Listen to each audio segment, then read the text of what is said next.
can be. This is someone was making a comment in the last talk to talk about the leading the world's first human challenge study for COVID-19.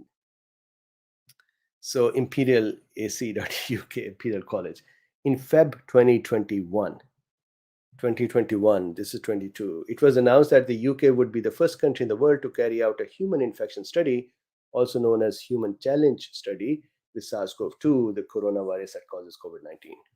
So during the study, young healthy volunteers will be deliberately infected with the virus so that researchers can learn more about the infection and test new vaccines and treatment in the future.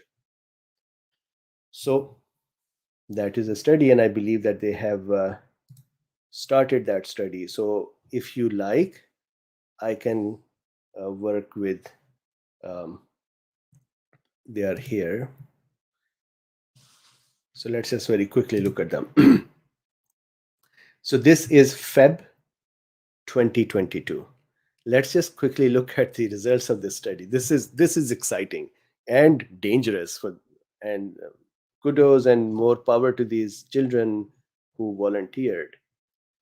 So 36 volunteers aged 18 to 29 years without evidence of previous infection or vaccination were inoculated with the TCID 50 of 10 raised of the wild. So they were given virus, SARS-CoV-2, intranasally. 2 participants were excluded from per protocol analysis due to seroconversion between screening and inoculation. So by the time they screened them and said, all right, your time tomorrow, let's say, to get it, they had become seropositive, so probably they were exposed. 18 became infected. So other 2 just became positive, seropositive, developed antibodies. 18, 53% became infected with viral load rising steeply and peaking at 5 days post inoculation. This is fascinating and scary. Virus was first detected in the throat but rose to significant high levels in the nose, peaking at 8.86 log copies per milliliter median levels. This so started in the throat, they gave it in the nose, went to throat, replicated there, and then ascended back in the nose. Viable virus was recoverable from the nose up to 10 days post inoculation on average. There were no serious adverse events. Mild to moderate symptoms were reported by 89% of infected individuals, beginning 2 to 4 days post inoculation. So within 2 to 4 days. So here everything was controlled. So you can see the time the symptoms start is the disease. Before that is the infection, and that is incubation time. So 2 to 4 days. Anosmia, dysnosmia developed more gradually in 12 participants. So this seems like earlier variants. No quantitative correlation was noted between virus load and symptoms. So it didn't matter how much the load, or increasing the load did not increase or change the symptoms. With high virus loads, even in asymptomatic infection, followed by the development of serum spike specific and neutralizing antibodies. However, lateral flow results were strongly associated with viable virus, and modeling showed that twice weekly rapid test could diagnose infection before 70 to 80% of viable virus has been generated. That's such an interesting thing. So if somebody is getting tested twice a week, then before they have 70 to 80% of the load developed, they would know. Thus, in the first SARS-CoV-2 human challenge study, no serious safety signals were detected, and the detailed characteristics of early infection and their public health implications were shown. Now, what did they use? That is the interesting part. Did they give them any medicines? Let's see.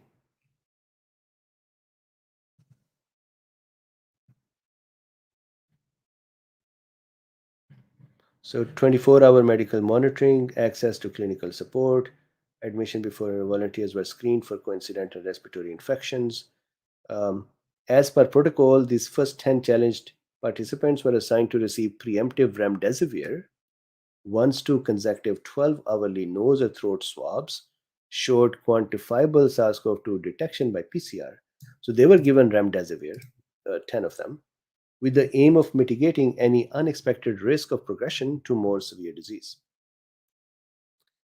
So then preemptive remdesivir was deemed unnecessary and target recruitment of a further 30 individuals under the same condition, but without remdesivir was advised. So remdesivir didn't really work. A further sentinel cohort of 3 individuals was then challenged with no preemptive remdesivir given, prophylactic.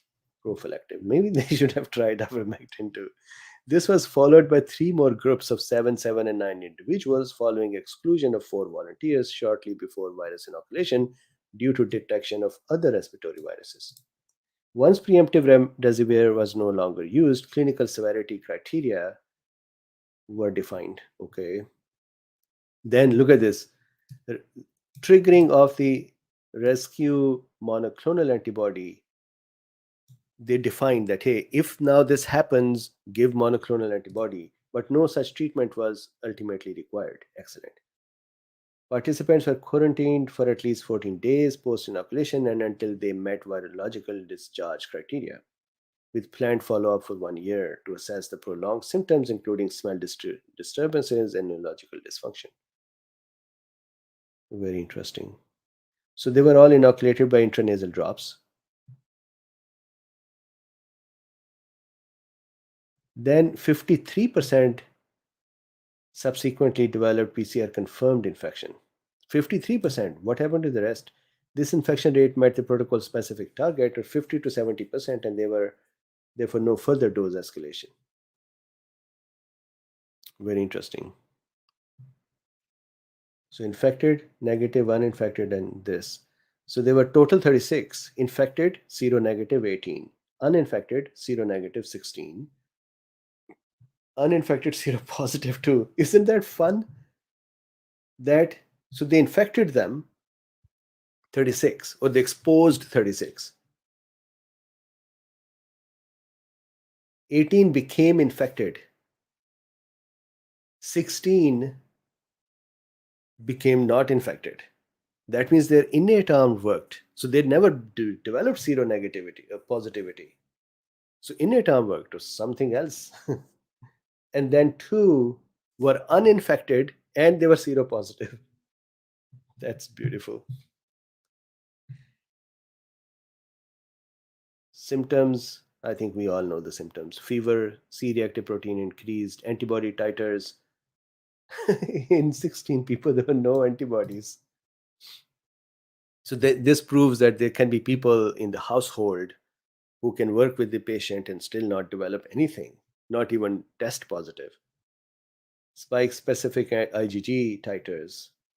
Adverse events, nothing. Smell disturbance, 12,000. Low white cell count, 1. Low lymphocyte count, 9, 3. Interesting.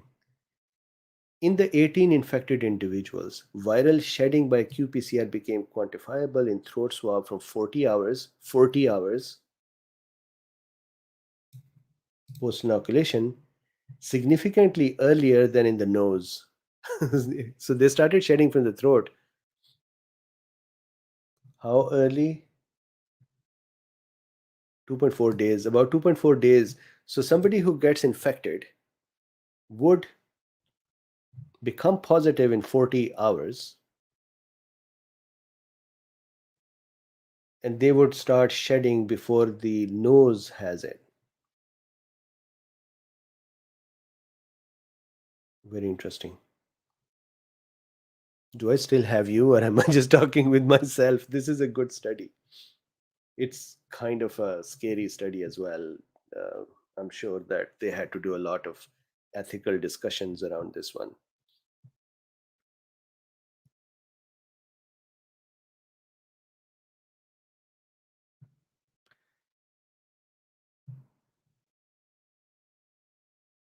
Very interesting. If you like, I can then do this separately with more visuals. Of the first 10 participants prospectively assigned to receive preemptive remdesivir, 6 became infected. No apparent difference was seen in VL viral load by qPCR. So remdesivir was given prophylactically and they were infected. And viral load was 6 became infected and viral load was the same with or without remdesivir. While there was an apparent trend towards lower mean nasal virus load during the treatment period and delayed in the 6 remdesivir individual, that was not observed in the throat.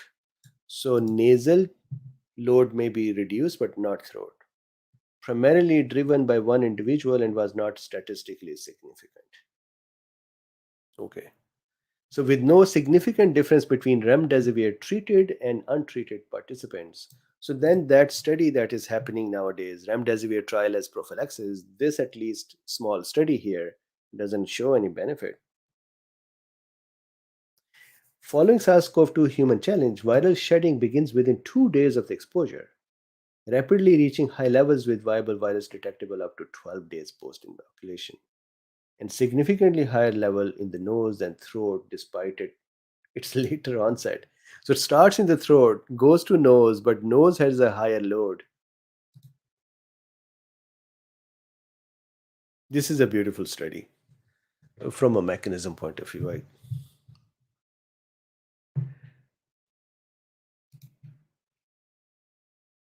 Denise says that why don't we then always test with the throat? So absolutely, and they said that if you test twice a week, you will know it before 70 to 80% of the load is developed. And Ball says, I think Luffy has a girlfriend.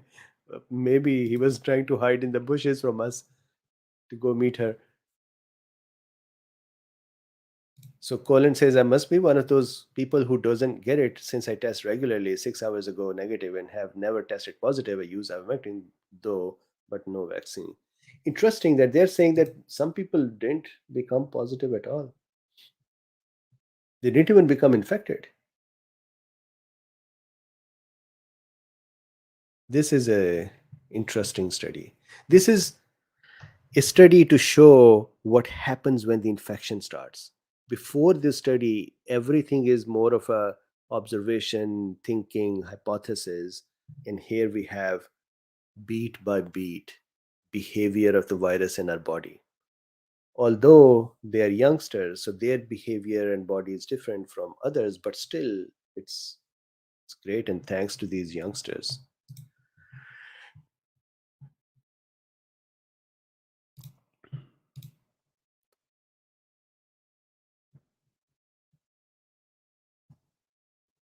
So Guy says CBD has demonstrated to reduce our absolutely they have.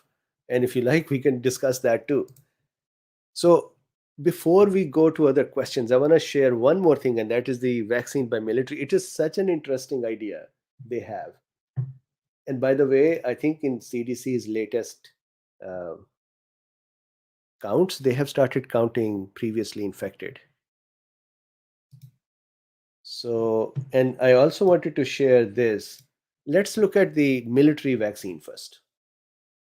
Let's see where it is. So, poor Novavax. It was supposed to send some billions of doses, 2 billion COVID 19 shots. It planned to send around the world in 2020 and has delayed first quarter shipment in Europe and lower income countries such as Philippines. Novavax said it has completed delivery of around 10 million vaccine doses to Indonesia, and the shipment of several million shots arrived in Australia and New Zealand on Monday. The company declined to comment on the exact number of deliveries it has made. So their share fell by 10%.